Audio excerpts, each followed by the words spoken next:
Hi అండి. అందరికీ నమస్కారం. Welcome to my channel. ఈ వీడియోలో ఏపీ ప్రభుత్వ ఉద్యోగులకు మరియు పెన్షనర్లకు పెండింగ్ బిల్లు జమ అయ్యే తాజా సమాచారం గురించి తెలుసుకుందాము. సో, వీడియో అయితే ఎక్కడ గాని స్కిప్ చేయకుండా ఎండ్ వరకు చూసేయండి. అప్పుడే ఇన్ఫర్మేషన్ పూర్తిగా అర్థమవుతుంది. అలాగే వీడియో చూస్తున్న ప్రతి ఒక్కరు వీడియోకి లైక్ చేయండి ఫ్రెండ్స్. ఈ వీడియోని తోటి ఉద్యోగ పెన్షన్ మిత్రులతో అయితే షేర్ చేయండి.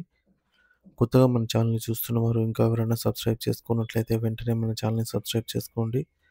సో, దీని ద్వారా నేను చేసే లేటెస్ట్ వీడియోస్ అన్నీ మీ వరకు రీచ్ అవుతాయి. ఇక ఆలస్యం చేయకుండా వివరాల్లోకైతే వెళ్ళిపోదాము. ఫ్రెండ్స్, ఇక విషయానికి వచ్చినట్లయితే ఆంధ్రప్రదేశ్ రాష్ట్ర ప్రభుత్వ ఉద్యోగుల ఆశలు, డిమాండ్లు మరియు ప్రభుత్వ నిర్ణయాలు, 12వ పీఆర్సీ మరియు బకాయిల చెల్లింపుల గురించి తాజా సమాచారం. ఆంధ్రప్రదేశ్ రాష్ట్ర ప్రభుత్వ ఉద్యోగులు గత కొన్ని సంవత్సరాలుగా అనేక సమస్యలు, పెండింగ్ బకాయిలు మరియు అసంపూర్ణ హామీలతో సతమతమవుతున్నారు. ఈ నేపథ్యంలో నూతన కూటమి ప్రభుత్వం ఉద్యోగుల సమస్యలపై ప్రత్యేక దృష్టి సారించినట్లుగా తెలుస్తోంది. 12వ పీఆర్సీ పే కమిషన్ నియామకం, అలాగే మధ్యంతర భృతి ఐఆర్ అమలు మరియు సుమారు 30,000 కోట్ల రూపాయల బకాయిల చెల్లింపులకు వంటి కీలక అంశాలపై ప్రభుత్వం ఒక స్పష్టమైన వైఖరిని తీసుకునే దిశగా అడుగులు వేస్తున్నట్టు సమాచారము. ప్రభుత్వ ఉద్యోగుల సమస్యలపై దృష్టి సారించాలని ఏపీ ఎన్‌జీఓ విజ్ఞప్తి.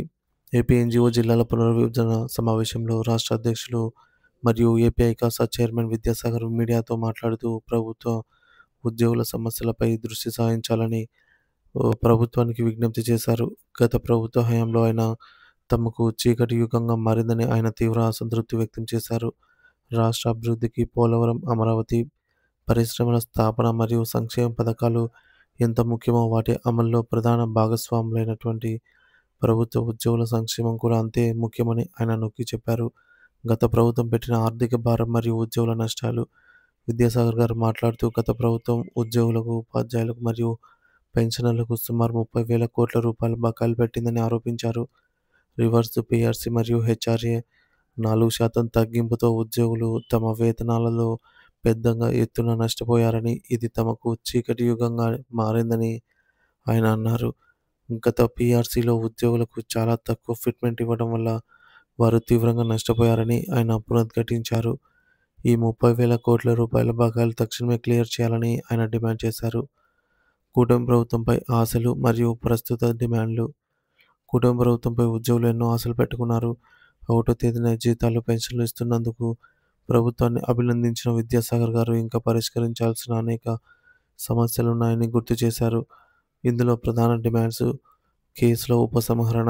గత ప్రభుత్వంలో ఉద్యోగులపై పెట్టిన కేసులలో 80% మాత్రమే కొట్టివేశారు. మిగతా 20% కేసులను కూడా రద్దు చేయాలని డిమాండ్ చేశారు. అలాగే బకాయిల చెల్లింపులో జాప్యం. ప్రభుత్వం బకాయిల చెల్లింపులను బాగానే చెల్లిస్తున్నప్పటికీ మిగిలిన సమస్యల పరిష్కారంలో జాప్యం చేస్తోందని ఆరోపించారు. డీఏ బకాయిలు. పెండింగ్‌లో ఉన్న 4 డీఏలలో దసరాకు కనీసం 2 డీఏలైనా ప్రకటిస్తారనైతే ఆశించిన ఉద్యోగ పెన్షనర్లకు కేవలం 1 డీఏ మాత్రమే ప్రకటించారు. అందులో బకాయిలను ఆహ్, ఈ విధంగా దశల వారీగా అంటే 4 విడతల్లో చెల్లిస్తామనైతే జీవో జారీ చేయడం జరిగింది. మంత్రుల ఫామ్ ఏర్పాటు. మిగిలిన సమస్యల పరిష్కారానికి మంత్రులతో ఒక ఫోరం ఏర్పాటు చేయాలని డిమాండ్ చేశారు. ఇక 12వ వేతన సవరణ కమిషన్. తక్షణమే 12వ వేతన సవరణ కమిషన్ నియామకాన్ని చేపట్టాలని కోరారు. ఆరోది ఔట్‌సోర్సింగ్ ఉద్యోగుల క్రమబద్ధీకరణ. సుమారు 7,000 మంది ఔట్‌సోర్సింగ్ ఉద్యోగుల సేవలను క్రమబద్ధీకరించాలని విజ్ఞప్తి చేశారు. ఇక పదవీ విరమణ వయస్సు పెంపు.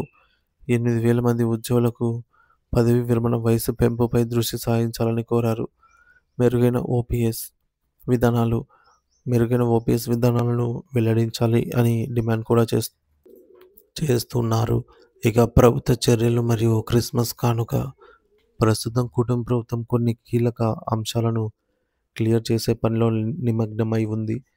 ఇప్పటికే కొన్ని అప్డేట్స్‌ను తీసుకొచ్చింది.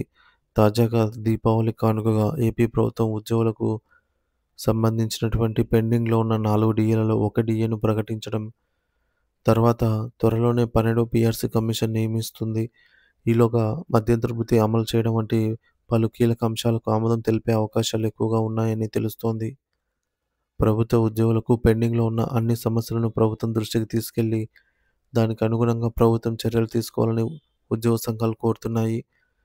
ఇక ఈ మేరకు క్రిస్మస్ పండుగ కానుకగా ఏదైనా శుభవార్త వెలువడే అవకాశాలు ఎక్కువగా ఉన్నాయి. మొత్తం మీద ఉద్యోగుల డిమాండ్లను ప్రభుత్వం ఎంతవరకు నెరవేరుస్తుంది మరియు 12వ పీఆర్సీ, ఐఆర్ అమలు వంటి కీలక అంశాలపై ఎటువంటి నిర్ణయాలు తీసుకోబోతుందనేది రాబోయే రోజుల్లో స్పష్టమవుతుంది. ఈ పరిణామాలు రాష్ట్రంలోని ప్రభుత్వ ఉద్యోగులు మరియు వారి కుటుంబాలపైన గణనీయమైన ప్రభావాన్నయితే చూపుతాయనే చెప్పవచ్చు.